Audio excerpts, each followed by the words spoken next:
Brewers, and welcome to The Pour.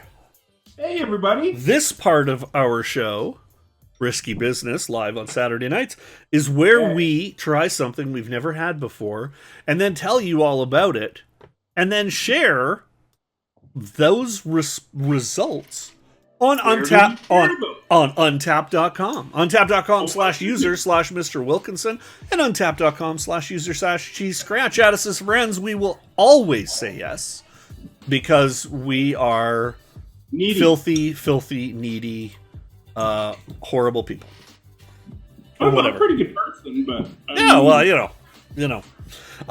Tonight on The Pour, Luke and I decide to get in touch with our feminine side. I'm usually pretty in touch with my feminine side. Are you? Do you touch your feminine side a lot? I mean, I guess that technically would be being in touch with your feminine side.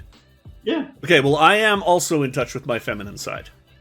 You can't tell, and I'm not showing you. Pink toenails right now. Panties. I'm kidding. Lynn's gonna have to watch those twice. I'm kidding. I don't wear underwear. I wear. We're gonna have to watch the pants twice. I wear the special garments my pastor gives me. Well, this episode of The Pour is over. All right, yeah, but my pastor lives at a brewery. I'm wearing Corona boxers. All right, yeah. Did you just check to see if that's what you were wearing? Yeah. All right, so I had Corona boxers on yesterday. Getting in touch with my feminine side tonight I'll get in touch with your feminine side anytime. Tonight on The Pour, I am sampling Tickety Brew's rose wheat beer with apparently a spicy kick. I don't know what that means, but that's what I'm drinking. I'm gonna just hold on a sec, man. I gotta get you on the camera. Luke, what are you drinking? I will be sampling the Hibiscus Saison from Royal City Brewing in Guelph, Ontario. Very nice. So you're from Ontario, and I'm all the way across the Great Pond, to Manchester in the United Kingdom. Who's going first, man? I love it. That's a man who takes a bull by the horns. What he does with it, that's his business. Why, that looks like a very, very fancy gold-rimmed Stella Artois glass. This beer is pink. Is it really? It's got pinkiness to it. Yeah, it doesn't really show up on cam, but I can believe that it might be. Here, let me open up my camera. And white balance? Yeah, you're not going to white balance. It's definitely not clear. No. It's a Saisons? Mighty Saisons can be a little cloudy. Pardon me. It was super clear in the bottle, but like the true champion I am, I shook the shit out of it. Swirled that. You're still out of focus, man. So I'll just wait here until you decide to get... There you go. Hello! Hello! Hello! Welcome to The Pour. So tell us about your beer, man. My beer is in my glass. Woo! There's, What does hibiscus smell like? tea.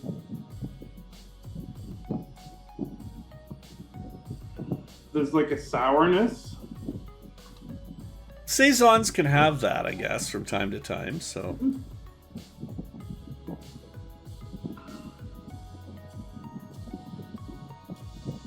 Ooh, it's not bitter at all. It's good. That's interesting shit right there. It's got like a,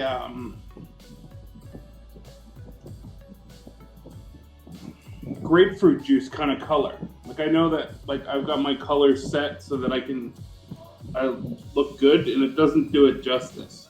Yeah, it looks just kind of brown on camera, but I think your fan's hitting your mic again, bud. Much better, thank you.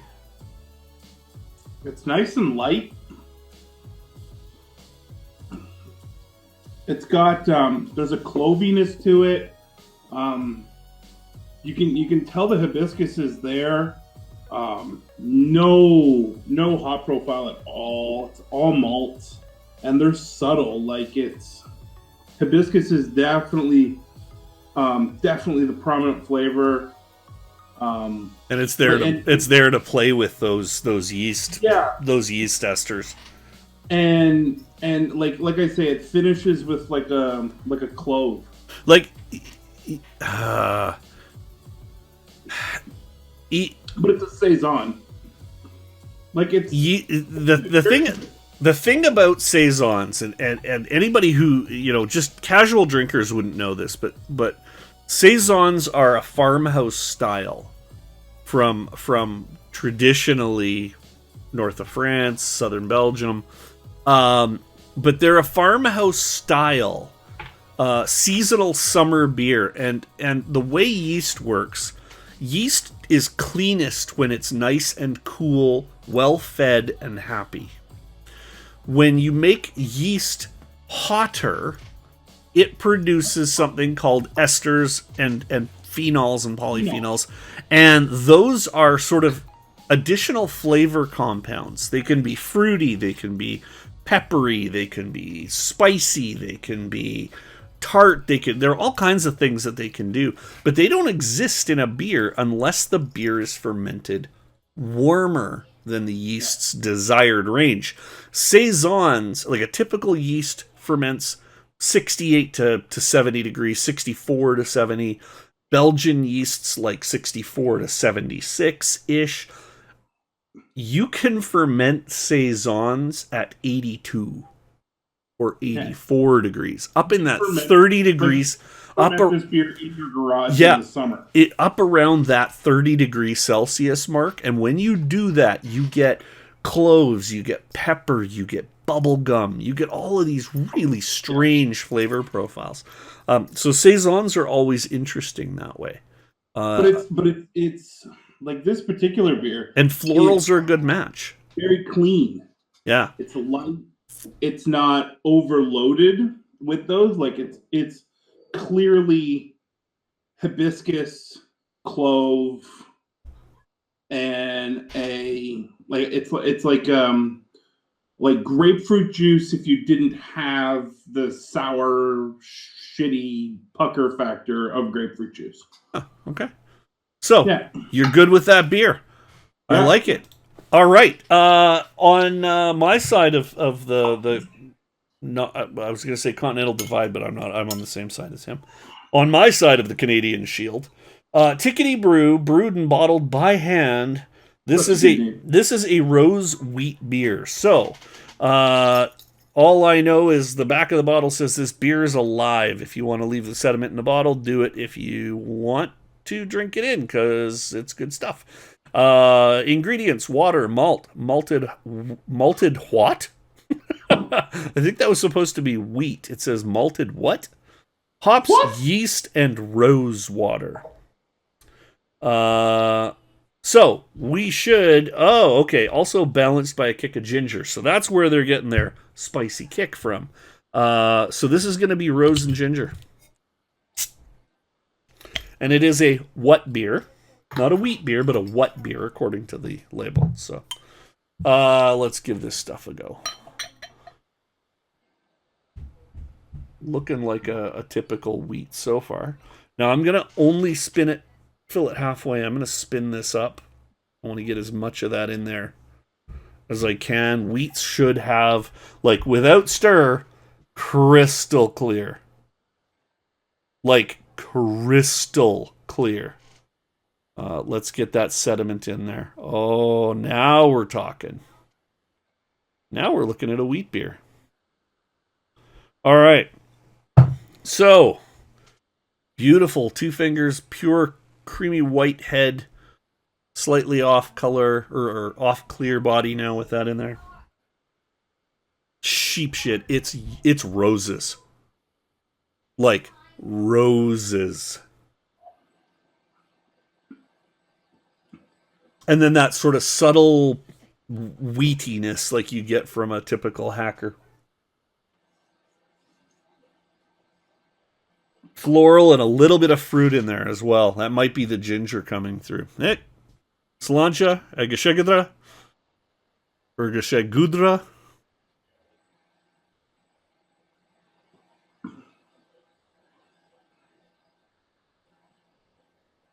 Sweet and tart. Not cloying sweetness. Sweet and tart. So a nice sweetened lemonade kind of sweet and tart, but not a sour. It doesn't have the sourness. There's no acidity. The rose is not there on the flavor. It's okay, maybe a little. Totally there in the aftertaste though. That's crazy.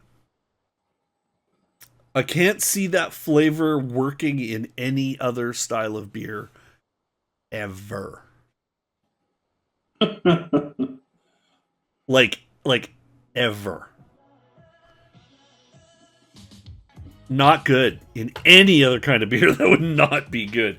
In this, it totally works. It plays off that cloviness and the spice of the wheat. It's interesting. It's interesting. I don't dislike it.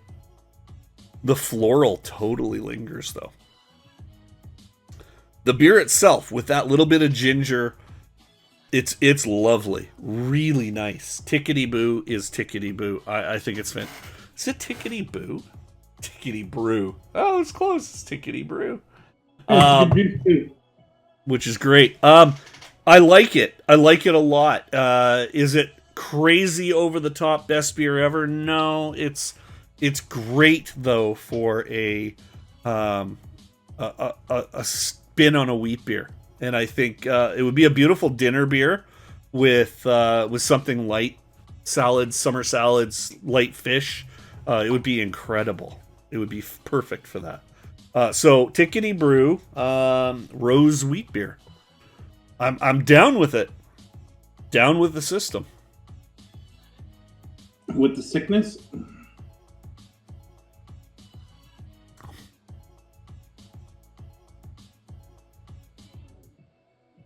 I'm going to save a little of this glass because I want the missus to try it. This beer's got a great lace to it, man. You know what? I've never turned down Great Lace. Mm-hmm. I mean, you put a pig in some good lace. No, I'm not there. But you know, just putting it out there. So, are you ready to give that sucker a rating, Luke? Yes, I am. You start typing and I'll start talking. You start talking. I'm rocking and rolling. Grapefruit tart without sour. Finished with clove and a beautiful hibiscus. Great beer. Reviewed live on Risky Business, www.youtube.com/RiskCA. That's my review. All right. What was the rating? What's your review, Led? I was gonna say a lovely wheat backbone. Ginger was a little too subtle. I think. If you're gonna put it on the bottle, and the rose really works. I'd love to try that beer. It's surprising. Rating wise, I'm gonna go 3.25. Dude, it didn't blow my skirt up, but we're solid. Having 3.25 night here on the pour. Amazing. I guess flowers are just not a 4 for us. But you know what? My beer is totally capable.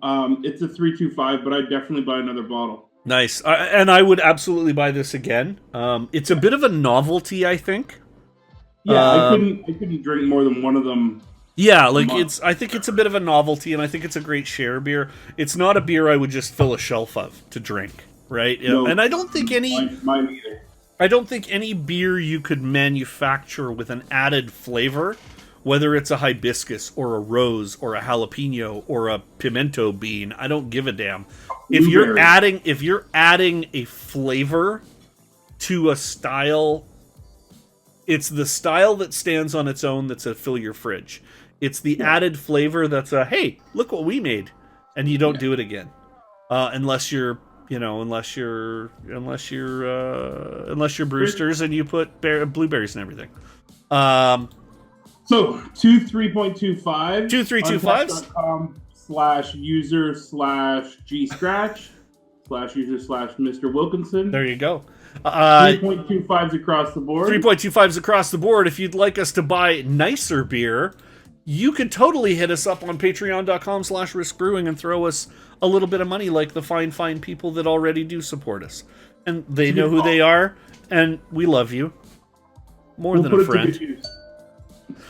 There's I just channeled a little First We Feast Sean Evans right there. Just boom. We love you more than a friend.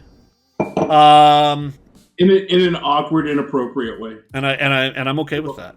And I'm okay with that. Cheers, ladies and germs. That has been this week's episode of The Pour. Cheers. Cheers.